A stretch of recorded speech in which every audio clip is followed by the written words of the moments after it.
ॐ अज्ञानतिमिरान्धस्य ज्ञानञ्जनशलाकया चक्षुरुन्मीलितं येन तस्मै श्रीगुरुवे नमः। नमः विष्णुपादाय कृष्णप्रेष्ठाय भूतले श्रीमते भक्तिवेदान्तस्वामिन्निति नामिने। नमस्ते सारस्वती देवे गौरवाणी प्रचारिणे निर्विशेषा शून्यवादी पाश्चात्यदेशतारिणे नित्यानंद नमस्तुभ्यं प्रेमानंदप्रदायिने कलौ कल्मषनाशाय जानवापतये नमः। नमो महावदन्याय कृष्ण प्रेम प्रदायते कृष्णाय कृष्ण चैतन्य नामने गौरतुसे नमः। जय श्री कृष्ण चैतन्य प्रभु नित्यानंद श्री अद्वैत गदाधर शिवासादि गौर भक्त वृंद। हरे कृष्णा कृष्णा कृष्णा हरे हरे हरे राम राम राम हरे हरे। हरे कृष्णा। सो आप सभी भक्तों का हार्दिक स्वागत है। आज के प्रातःकालीन श्रीमद् भागवतम की चर्चा में हम लोग चर्चा कर रहे हैं Shrimad Bhagavatam first canto chapter 7 verse number 5। इस श्लोक में माया के कार्य का वर्णन किया जा रहा है। माया क्या करती है? यया सम्मोहितो जीवा आत्मानं त्रिगुणात्मकं परोऽपि मनुते अनर्थं तत्कृतं चाभिपद्यते। Due to this external energy, that means Maya, the living entity, although transcendental to the three modes of material nature, thinks of himself as a material product and thus undergoes the reactions of material miseries. इस बहिरंगा शक्ति, भगवान की बहिरंगा शक्ति, माया शक्ति के प्रभाव में ही आकर के जीवात्मा हालांकि ट्रांसेंडेंटल है, दिव्य है, तीन गुणों के ऊपर है। दिव्यता का अर्थ क्या होता है? दिव्य का अर्थ होता है कि the living entities have nothing to do with anything of this material. ये मतलब होता है ट्रांसेंडेंटल। लेकिन माया के द्वारा सम्मोहित होने पे, बिविल्डर होने के कारण, the living entity thinks of himself as a material product and thus undergoes the reactions of material. अपने आप को इस भौतिक जगत का मानता है और इसलिए अनेकों प्रकार के दुख में चलता रहता है। तो इसका पहला पैराग्राफ तात्पर्य का हम लोग पढ़ चुके थे। इसमें बहुत बड़ा पैराग्राफ रूपा जी तात्पर्य लिख रहे हैं। नेक्स्ट आगे बता रहे हैं। Personal superintendence of the illusory energy is confirmed in the Vedas, the Kena Upanishad, in relation to the demigod's controlling power. Herein also it is clearly stated that the living entity is controlled by the external energy in a personal capacity. The living being, thus subject to the control of the external energy, is differently situated. It is clear, however, from the present statement of the Bhagavatam that the same external energy is situated in the inferior position before the personality of Godhead, or the perfect being. The perfect being or the Lord cannot be approached even by the illusory energy, who can only work on the living entities. Therefore, it is sheer imagination that the Supreme Lord is illusioned by the illusory energy and thus becomes a living being. If the living being and the Lord were in the same category, then it would have been quite possible for Vyasadeva to see it, and there would have been no question of material distress on the part of the illusioned being, for the Supreme Being is fully cognizant. So there are many unscrupulous imaginations on the part of the monists to endeavor to put both the Lord and the living being in the same category. Had the Lord and the living beings been the same, then Srila Sukadeva Goswami would not have taken the trouble to describe the transcendental pastimes of the Lord, for they would all be manifestations of the illusory energy. तो इस श्लोक से एक और यह महत्वपूर्ण शिक्षा मिल रही है कि personal superintendence of the illusory energy is confirmed in the Vedas, then Upanishad, in the relation to the demigod's controlling power, कि जो माया शक्ति होती है वो किस प्रकार से इंडिविजुअली, व्यक्तिगत रूप में यह प्रभाव दिखाती है जीवात्माओं को तो नियंत्रित करती है माया शक्ति, लेकिन भगवान के नियंत्रण में रहती है maya shakti. Krishna is Krishna is not controlled by maya. Living entities are controlled by maya, and maya is under the control of supreme lord Krishna. जीवात्माएं जो होते हैं वो माया के अधीन होते हैं, लेकिन भगवान माया के अधीन नहीं होते हैं, मायाधीश होते हैं, माया के स्वामी होते हैं। इस बात का स्पष्टीकरण इस श्लोक में बड़े अच्छे तरीके से किया जा रहा है, क्योंकि वेद वेद व्यास जी स्पष्ट देखते हैं, भगवान का साक्षात्कार प्राप्त किए, अपश्यत पुरुषम पूर्णम माया तदपाश्रयाम। इस श्लोक में, पिछले श्लोक में आया था कि माया उनके आश्रय में है, छाया बन करके उनके कंट्रोल में है। ये चीज भी देख पाए। अगर जीवात्मा, जैसा कि मायावादी या मोनिस्ट लोग सोचते हैं कि जीवात्मा और परमात्मा दोनों एक ही है, there is no personality, there is no individuality, कोई व्यक्तिगत स्वरूप नहीं, तो इस बात को वेद व्यास जी फिर देख पाने चाहिए थे। साक्षात्कार जब वो किए तो ये देखना चाहिए था उनको कि भगवान जीवात्मा भी हैं सम्मोहन में, और भगवान भी माया के प्रभाव में है, लेकिन ऐसा नहीं देखे। उन्होंने क्या देखा, इस श्लोक में वर्णन कर रहे हैं कि यया सम्मोहितो जीवा, जीव जो है सम्मोहित है। और वहीं दूसरी ओर इस श्लोक में बताया गया है कि अपश्यत पुरुषम पूर्णम मायाम च तद अपाश्रयाम। मायाम च तद अपाश्रयाम, माया जिनके आश्रय में है, जिनके कंट्रोल में है, वो माया जिसके द्वारा यया सम्मोहितो जीवा, जिसके द्वारा जीव को मोहित किया गया है, ना कि भगवान मोहित होता है। ये इसमें इम्पोर्टेंट चीज समझना चाहिए। तो इसलिए भगवान के जो कार्यकलाप होते हैं वो माया से पूरी तरह से मुक्त होते हैं। There is not even a tinge of material lust, material influence upon the activities of the supreme lord. एक थोड़ा रंच मात्र भी भगवान के जो कार्यकलाप होते हैं उसमें माया या तीन गुणों का समावेश नहीं होता है।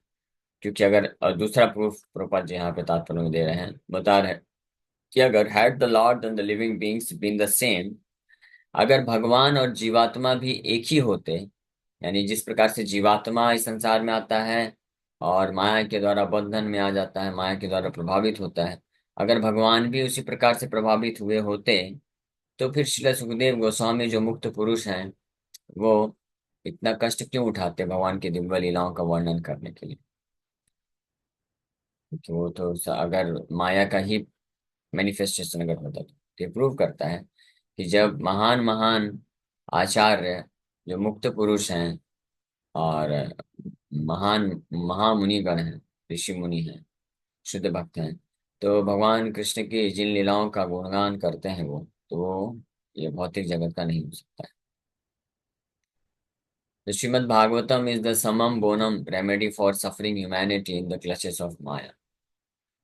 ये जो भागवत ग्रंथ है, ये अल्टीमेट रेमेडी, यानी परफेक्ट रेमेडी, समम बोनम का अर्थ होता है जहाँ पे पूर्ण रूप से ये माया से निकलने का सलूशन मिल जाता है, तरीका मिल जाता है, प्रैक्टिकल रेमेडी मिल जाती है इस संसार में। जो मनुष्य कष्ट भोगते हैं उनको मुक्त करने के लिए। The Srila Vyasadeva therefore first of all diagnosed the actual disease of the conditioned souls, that is they are being illusioned by the external energy। तो व्यासदेव जी आत्म साक्षात्कार, भगवत साक्षात्कार की अवस्था में जा करके डायग्नोसिस कर पाए, यानी ये देख पाए कि बद्ध जीवात्माओं का वास्तविक रोग है क्या, डिजीज क्या है, कारण क्या है सफरिंग का, कष्ट का।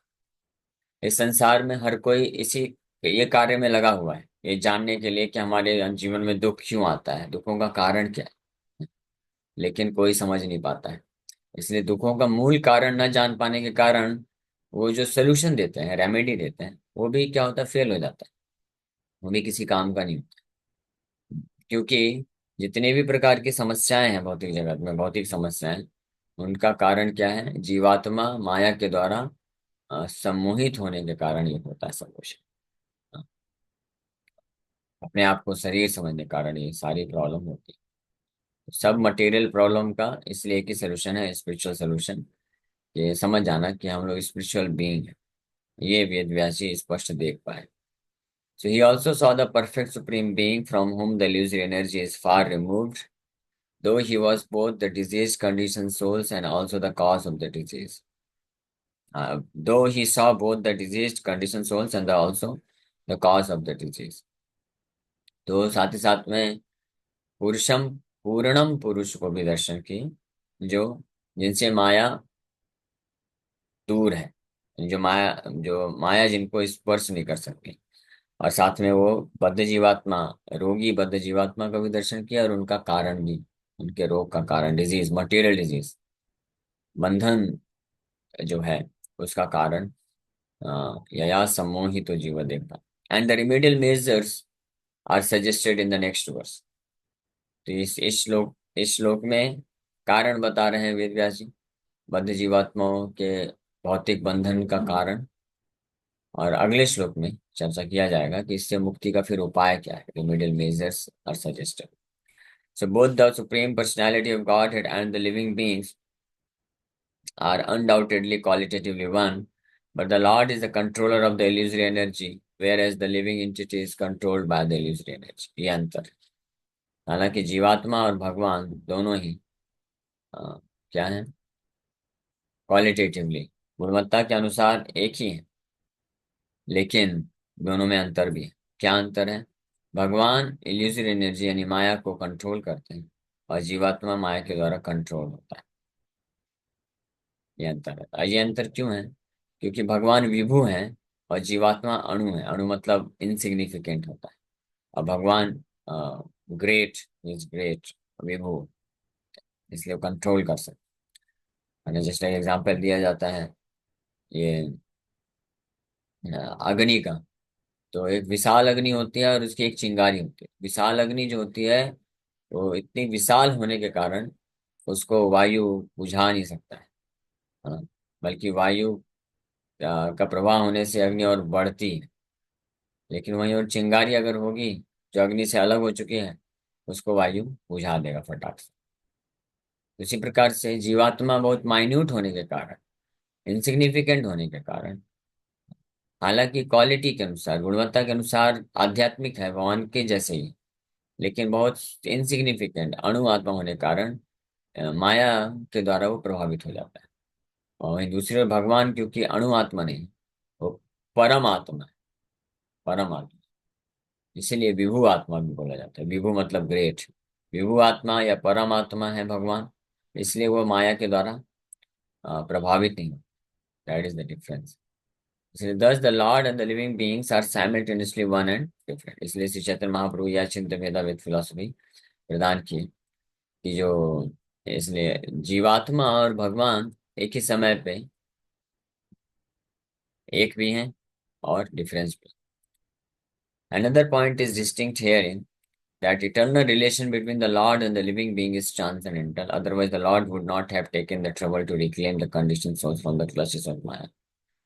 भगवान और जीवात्माओं के बीच में जो संबंध है वो कैसा है? दिव्य संबंध है, और वो सनातन संबंध है, सनातन रूप से ये संबंध। इसीलिए जो है भगवान ऐसे बद्ध जीवात्माओं को रिक्लेम करने के लिए, यानी वापस अपने उस संबंध में स्थित करने के लिए अनेकों प्रकार से प्रयास करता है।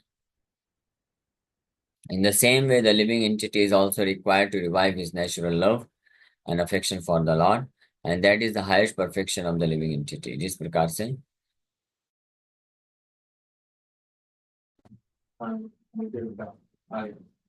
अभी आ रहा है ना, हाँ, हरे कृष्ण। ओके,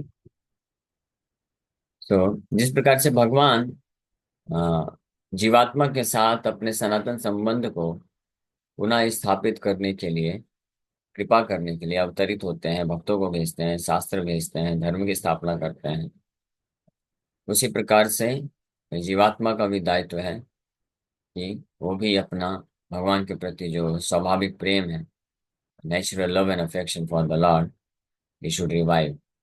और वही जीवात्मा का जो है पूर्ण सिद्धि है, highest perfection of life. Shrimad Bhagavatam treats the condition soul with an aim to that goal of life. ये जो भागवत ग्रंथ है जीवात्माओं का उपचार करता है इसी महान लक्ष्य को निर्धारित करते हुए, ये लक्ष्य, तो किस प्रकार से भगवान के साथ अपना जो लॉस्ट रिलेशनशिप है, खोया हुआ संबंध है, उसको पुनः स्थापित किया जा सकता है। तो ये अगले श्लोक में अब बताया जाएगा कि कैसे बद्ध जीवात्मा माया के प्रभाव में आकर के दुखी होता है, लेकिन अब क्या करने से वो वापस से अपने संबंध को स्थापित कर सकता है। ठीक है, इस श्लोक पर हम लोग यहीं पे विराम करेंगे, और किसी वक्त का कोई प्रश्न है पूछ सकते हैं। हरे कृष्ण।